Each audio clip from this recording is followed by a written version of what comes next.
am so glad that I went grocery shopping yesterday because when I look outside today, I saw that there was a snowstorm outside, and I didn't even know that there was going to be a snowstorm.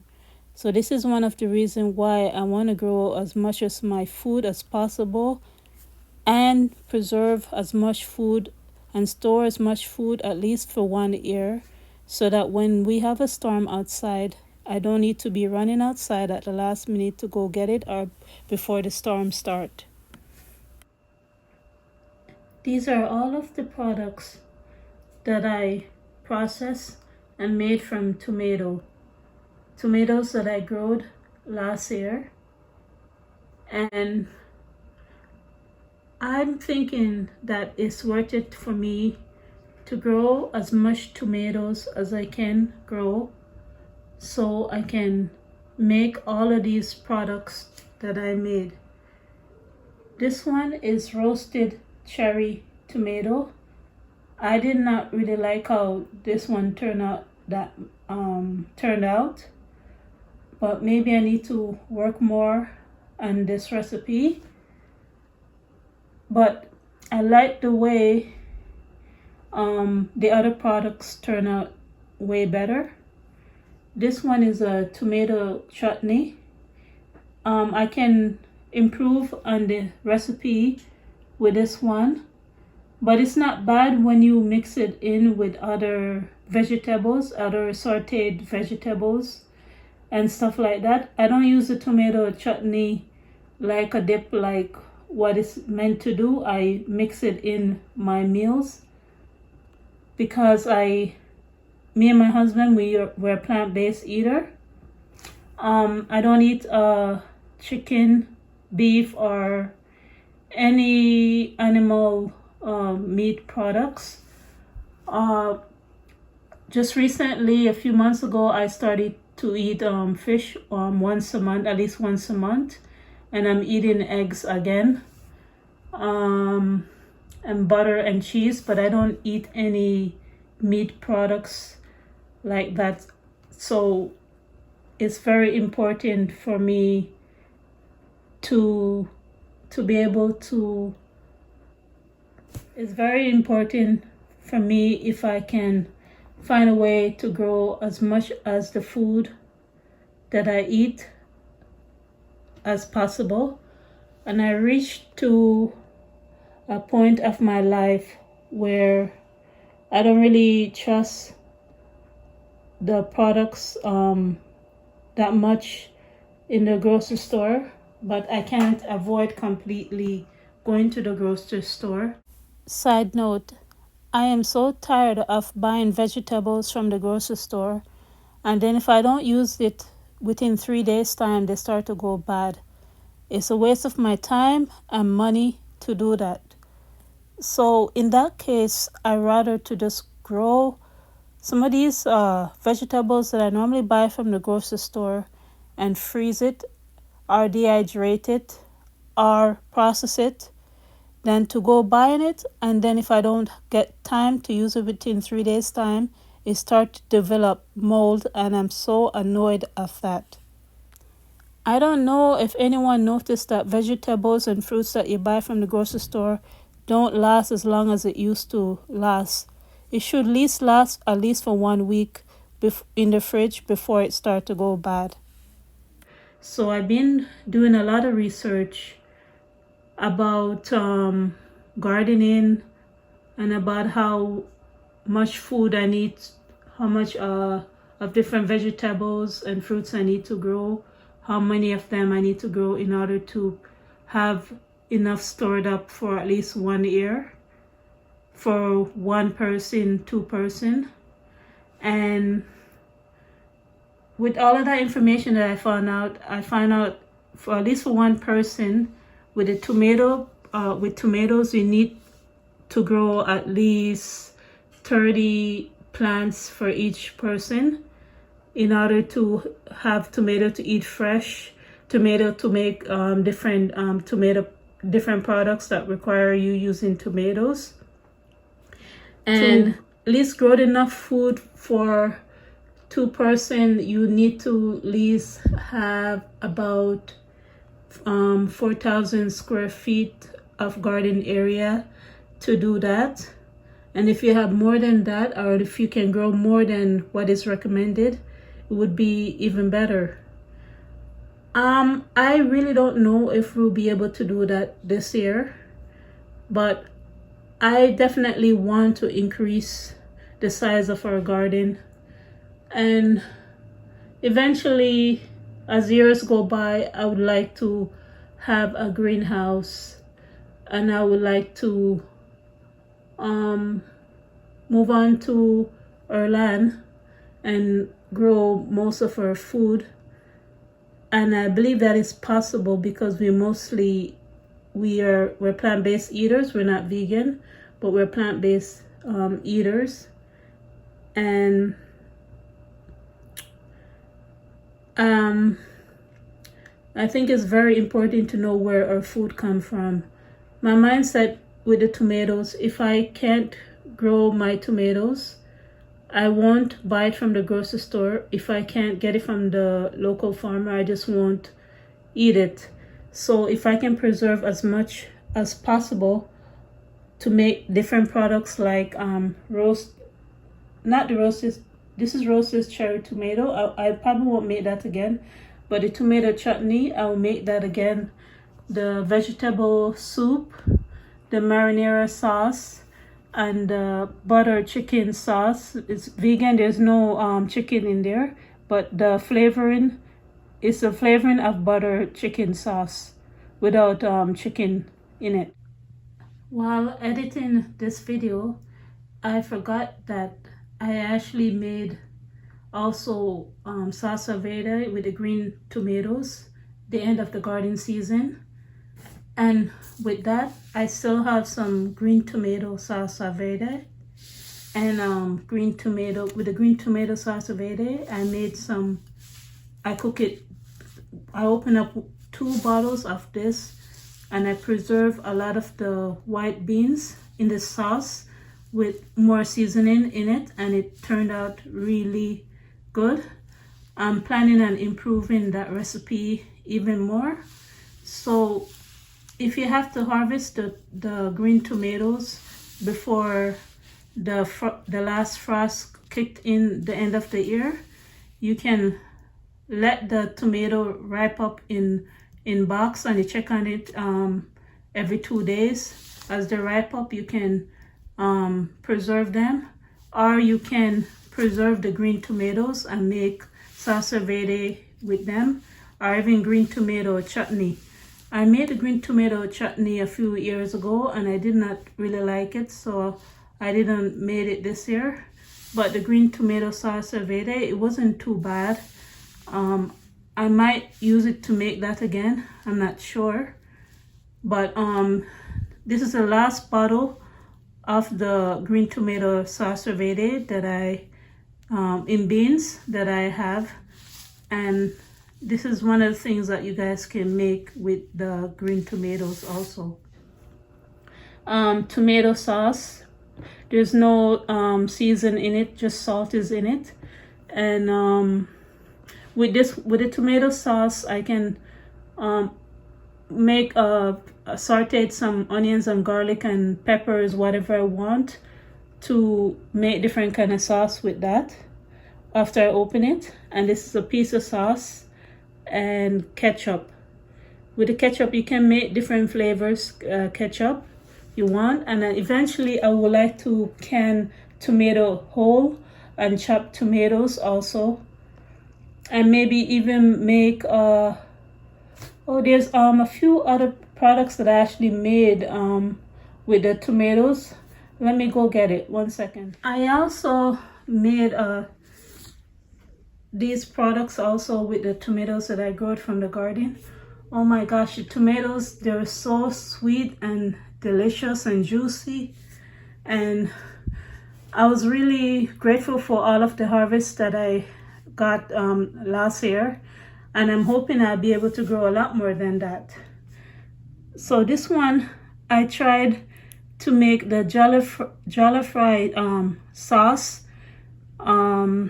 but I just made the base of the sauce with tomatoes, peppers, onions, and garlic, and chili. I put the jalapeno in there. You normally supposed to put habanero pepper, but I didn't have that, so I used whatever I had, which was jalapeno.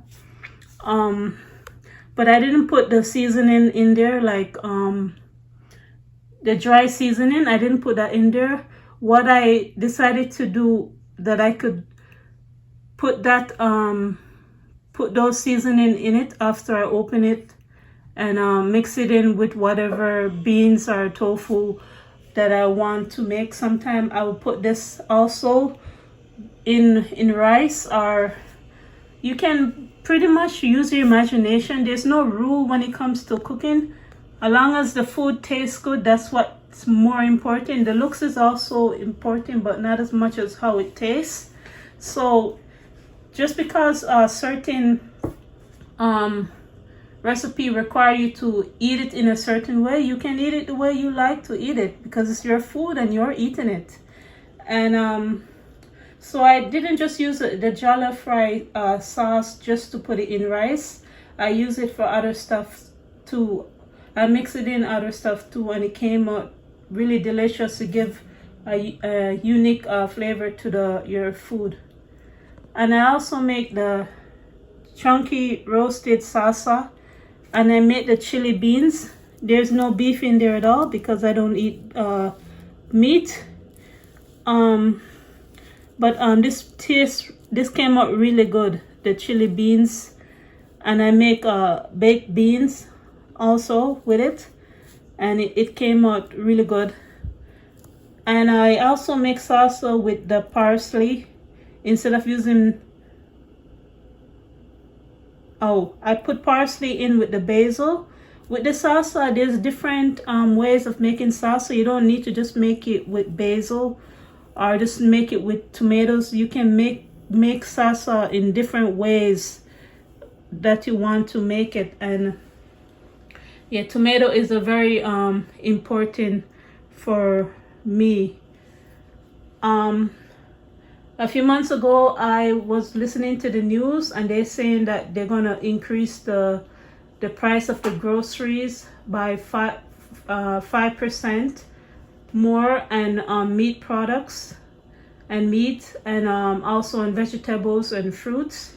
So this is one of the reasons why I want to expand our gardening.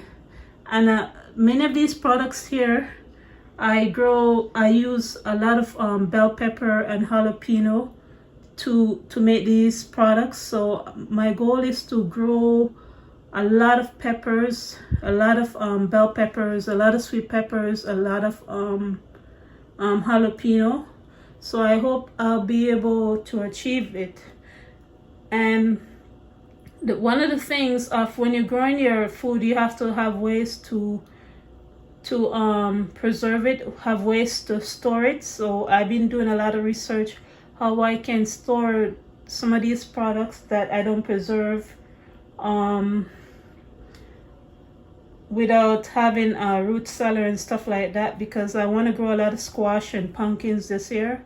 Oh, by the way, I hope you guys are starting to set up your garden area that you're going to start seeds indoors, because for the past 2 weeks I've been doing that. And by doing that, organizing everything, you will know all of the things that you need to start the seeds, how many you already have and what you need to get and stuff like that. Because I found out that I have way more than what I needed for seed starting. I will show you, just 1 second. So I set up all of the grow lights, and I've been saving containers for fruits that I purchase, like strawberries, raspberries, and for pastries that I purchase. I've been saving them. I'm going to use them like a sprouting section to sprout some of the seed before I put them in containers. I've been saving these boxes that they sell the small tangerines inside, and I saved all of these boxes, and I saved the yogurt containers, not yogurt, I mean tofu containers. I'm gonna drill holes inside it and start some of the seedlings in them. I'm planning on growing almost everything by seed, because you save money when you grow stuff by seed. And there's many ways I can use these boxes. I can use it to carry the containers in it and to water it, because I'm planning on starting to bottle water my seedlings instead of pouring the water on top of it. It helps reduce fungus gnats from coming, or yeah. So I'm planning on doing that this year. And there's another way you can use this box. You can use it to make it higher so that the grow lights is you can make the grow lights more near to the you can make the containers closer to the grow lights if it's not low and you don't want to move the grow lights up and down, but I can move it up and down if I want to, because when you're using the grow lights, they recommend that you make the container, the grow lights, near to the seedlings as much as possible, because it help them from not becoming too leggy. So this height is perfect for it to grow like that. And yeah, I save boxes, I reuse boxes, I do a lot of recycling, reusing, repurposing things that I'm going to use for the gardening. And yeah, even the newspapers, flyers and stuff, I'm going to use that. And it's very important to do that.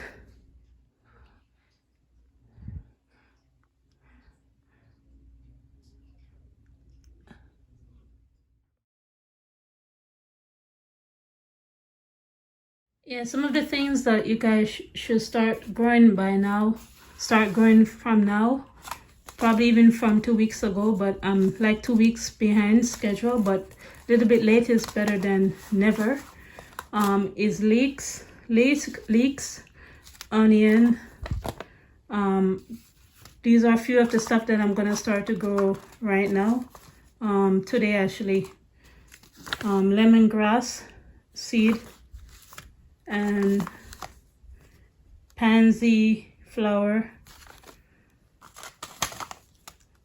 garlic chive or regular chive, sweet Spanish onions, bunching onions. All of the onions family, you guys should start planting by seed. Start it by this week or as soon as possible. Celery, I remember last year I planted a few celery, and some pests came into the garden and dig it up, and I had to dig it up, and they died off because it wasn't in the soil. And then I had to go and buy the celery seed again from the garden center. So it's always good that we have a garden center near us, that you can go if your plants that you plant don't survive. And one of the reasons to plant more than what you need is that sometimes they don't survive, and it's good to have backup.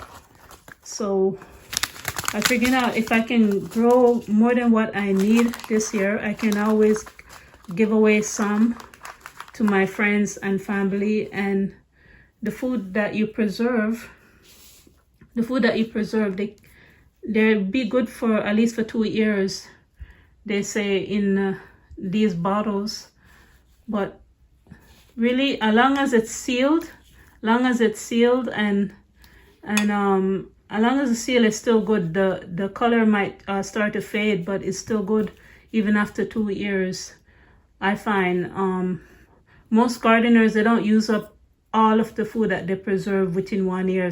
Sometimes they still have it after 2 years. So even if I grow more than what I needed, will still have them for another year or so. It's not a big deal. And I'm gonna be making notes on stuff that grow well and stuff that I plant by seeds. See, I make a note right there, and what I need to plant and when I plant it by the date. And I find out when is the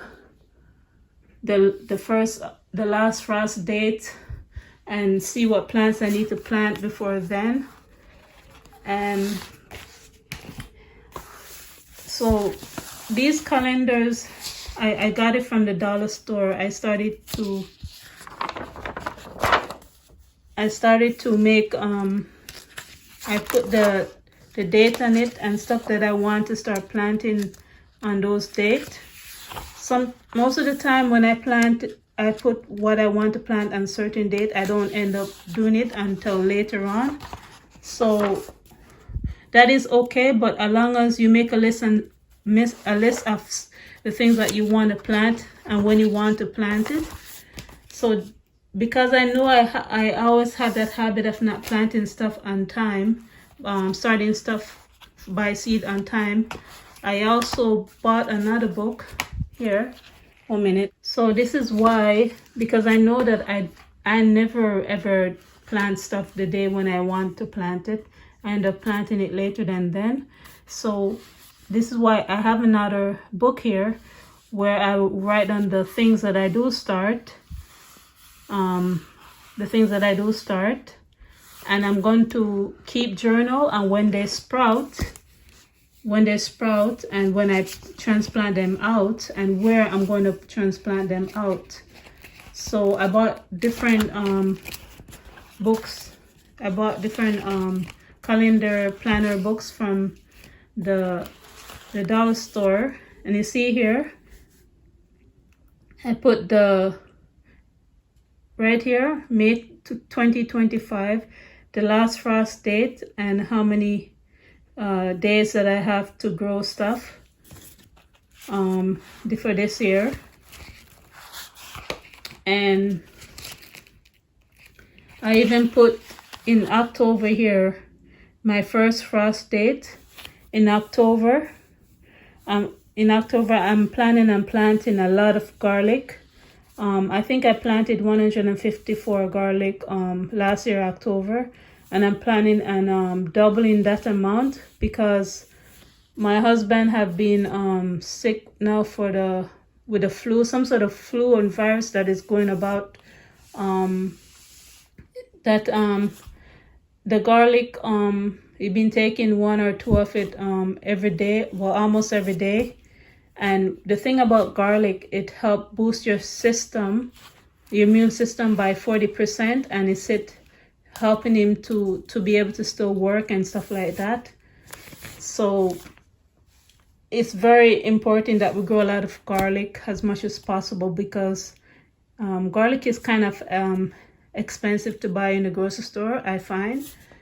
So if I can grow as much as possible this year October, that'd be great. And there's some experiment which I'm going to plan to do also with garlic. As the season get warmer, I will show you guys.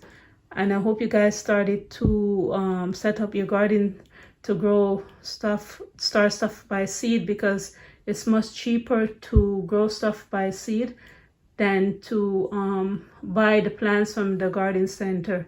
If you want to save some money, it's best to start growing it by seed than to buy it from the garden center. But if that's that's the only thing you can do, it's still better to do that than buying all of your food from the grocery store. Grocery store is still important to have grocery store, but if you can grow the stuff, trust me, the food tastes way better, and you appreciate the food more when you grow it yourself. And with me as a picky eater, I also don't enjoy cooking. Kind of wish I had a chef, but I'm also a picky eater, and sometimes I don't feel like cooking. So if I have fresh vegetables growing, I can just make a salad with it, and I don't need to worry about cooking it. I don't need to worry if they spray something on it or stuff like that. And I feel better making a salad with it, or just eating it just raw like that. So that's one of my goals, is to start eating more stuff raw in my diet. And if I grow it myself, I don't need to think, I won't think, oh, did I spray something on it and stuff like that, like pesticide and stuff. So I wish you guys the best, and I hope you guys start growing some stuff. I talk to you guys another day. Bye.